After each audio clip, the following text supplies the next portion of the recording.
All right, we're back in Cincinnati. Love this place. Been here numerous times this year. We're going to check out Tony's of Cincinnati here tonight. This is just north of the city. An amazing steak and seafood restaurant. Tony Ricci, the owner, waiting for us. Can't wait to show you. Tony's here, and I got a great meal tonight. This was my first place, and I opened it in the middle of arguably the worst recession we've ever had, right in the middle of 2010. On the outs, even though we're still in Cincinnati, we're on the outskirts of Cincinnati. So my whole thing was to bring something to this area and find a way for all the surrounding communities to enjoy something out here. We're not a whole bunch of glitz and glamour, okay? I truly believe in what the dinner table stands for. I believe that people need to get away from life after a hard day's work, good, bad, whatever's going on. Just get away, come to the table, eat, have a good meal, have a good drink, and start anew tomorrow. Can we check out the back where the magic happens? Yeah, well, here's the back right here. Okay, so this is my magic. Right now, you got a guy that's working there. He's putting on steaks. What we do is we use a broiler from the top. We use a special seasoning that we came up with. Actually, my daughter Nita is the one that chose it, and she chose it when she was 9 years old. Wow. And we put a seasoning on top, sears the juices on the inside. And by the time it gets to the guests, all those juices remain in the steak. And as you can see, we have some steaks prepared here for you. You got the ribeye bone-in strip, porterhouse. You got a double rack pork chop. You got basically a filet mignon, and you have a bone-in filet right here. That's excellent. What about the staff? I know as a restaurant owner, I'm sure you can tell me even more about how important it is to have a great staff, cooks, service, up front, receptionist. How do you get these great people? How do you keep these great people?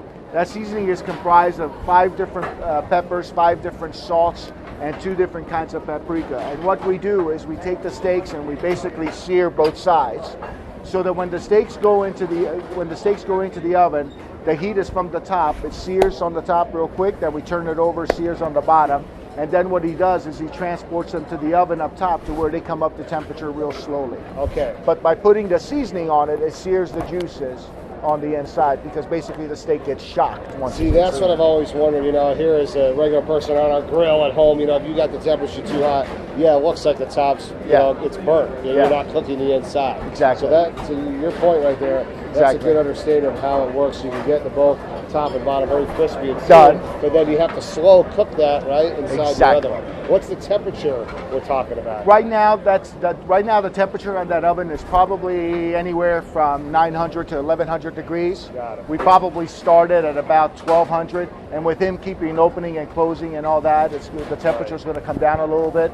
And but even at 900, 1100, it still sears the steaks real quick. When I opened this place, I made a promise to the guy above that I would give back, not only to the community, but also to staff members and so on. As you can see, I'm not about glitz and glamour, like I said before. I'm about what's at the table, how we're going to enjoy ourselves, and having a good meal, et cetera, et cetera.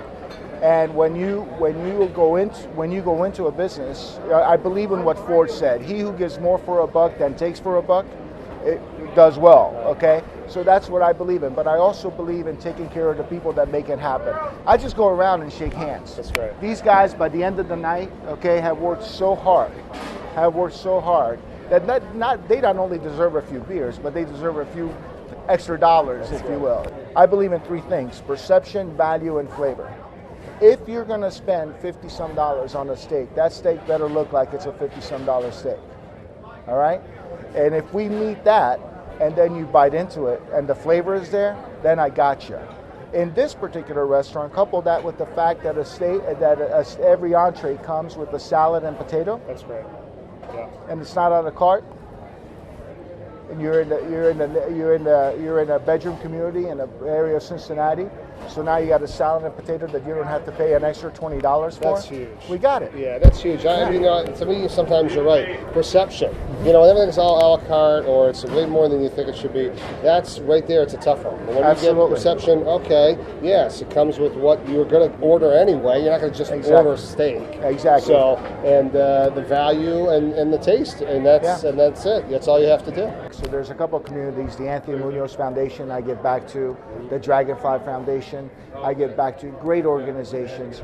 But I also support the local school systems, local churches, and so on. And we're very embedded. We're very embedded in our community, and even in Lexington. Okay, we have we have embedded ourselves in that community and Indianapolis as well. So from local churches to schools to organizations like Dragonfly and Anthony Munoz, to all of them, we just give back. And every single one of my guests, okay, every time somebody eats here, a certain portion of their money is going back to these organizations. Our 9-ounce filet mignon, okay? Wow. From the tenderloin, it comes from the tenderloin. It's a very, very tender steak. Wow. I can already feel it. Look at how perfect that is. And you said your daughter was the one that came up with the seasoning. She's the one that chose it. Yeah, she was 9 years old. She did it.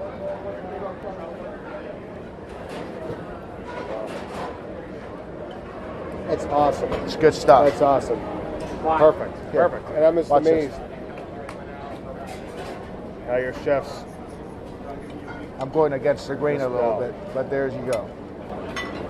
How amazing is this? That rub's phenomenal. It is, isn't That's it? awesome. Now, do So you you sell got- that? Can I walk? Can I get so you buy got- that and go home with it or no? On Let's see the recipe. tonight, I'm going to have some ready for you and Jim. Ah, that's great. Okay? That's and you great. can take it home. You can put it on anything. Excellent. You can put it on anything. Now the key is when you're grilling out at home, Right. okay? Bring the steak, whatever you're grilling out, bring the steaks out at least 45 minutes to an hour before you cook them. Let them Okay. come up to room temperature. Okay. That way they don't sit as long on the broiler. And when you do that, you want to go just for like a minute or so at each side, right, to sear it. what I and then do- turn that temp down. Right? Exactly. Well, what I do at home, Yeah, get tell one me. side of the grill Okay. really hot. All right. Okay. Sear, Yeah. and then move it off to where there's no heat and lower the heat and let them come up. Gotcha. Okay. So for the layperson at home on their grill with the temperature gauge, we're on high on the right-hand side for the sear. Just for the sear. For a minute. And then Move what do it you have over on? off the Low? heat, very low. Very low. Okay? And above. Usually there's 2 tiers on the grill, or you can turn the grill off and just keep the heat from here inside and let it come up to temperature. That's great. Awesome. Tastes stuff. good? Thanks again. Tastes I love good? it. Tastes All right. amazing. It's All right. amazing. Thank Awesome. you. Thank you.